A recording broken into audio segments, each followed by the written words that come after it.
Assalamualaikum warahmatullahi wabarakatuh. Perkenalkan, nama saya Muhammad Furqan dari PPI 4B yang akan mempresentasikan sebuah tugas mata kuliah Sejarah Politik Islam yang berjudul Sejarah Politik pada Zaman Rasulullah SAW, yaitu apa itu pengertian politik Islam.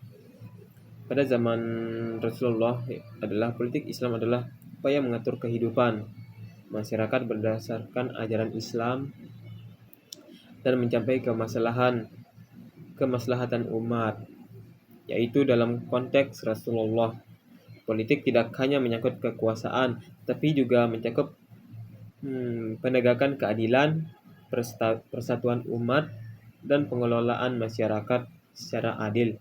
Lalu berikutnya yaitu politik Islam pada masa Mekah pra-hijrah, yaitu Rasulullah belum membentuk sistem pemerintahan. Fokus utama adalah dakwah tauhid, membangun fondasi keimanan dan akhlak. Kaum muslimin mengalami tekanan dari Quraisy, tetapi Rasulullah tidak melakukan perlawanan bersenjata. Strategi politik sabar, konsolidasi yaitu internal, menyampaikan ajaran Islam secara sembunyi dan terbuka. Dan yang keempat adalah politik Islam pada masa Madinah pasca hijrah.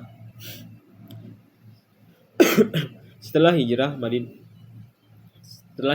ke Madinah, Rasulullah mulai membangun struktur politik yang nyata, yaitu Piagam Madinah.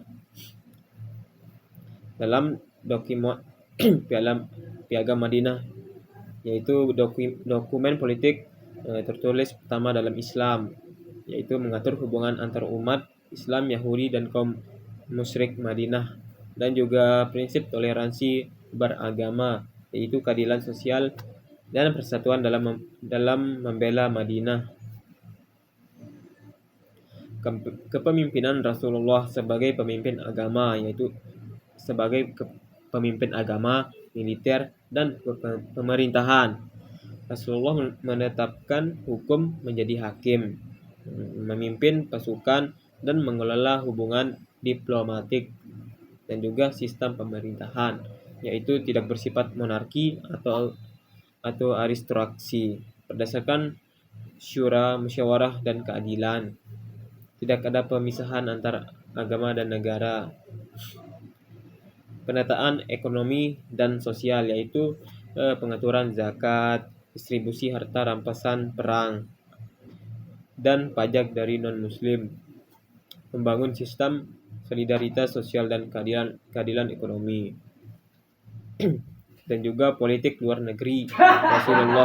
Rasulullah menjalin diplomasi dengan raja-raja besar melalui surat-surat dakwah. Strategi perang Rasulullah defensif, bukan ekspansif agresif. Dan juga beberapa perjanjian penting, perjanjian Hudaybiyah sebagai strategi jangka panjang. Warisan politik Rasulullah, yaitu politik Islam yang dibangun Rasulullah bersifat komprehensif, adil, dan beretika, dan juga menjadi dasar sistem khalifah setelah beliau wafat, menunjukkan bahwa kepemimpinan dalam Islam itu harus berpihak kepada keadilan, kebenaran, dan kesejahteraan umat. Demikian pemaparan saya mengenai sejarah politik Islam pada masa Rasulullah SAW. Dari beliau kita belajar bahwa politik dalam Islam bukan soal kekuasaan, melainkan amanah dan tanggung jawab moral untuk menciptakan masyarakat yang adil dan sejahtera. Sekian dari saya, Muhammad Furqan Latif dari PPI kelas 4B, mata kuliah Sejarah Politik Islam. Mengucapkan apabila ada kekeliruan atau kata-kata yang salah, mohon dimaafkan. Karena kita sebagai manusia biasa tidak luput dari kesalahan. Tidak ada manusia yang benar selamanya. Sekian dari saya. Wassalamualaikum warahmatullahi wabarakatuh.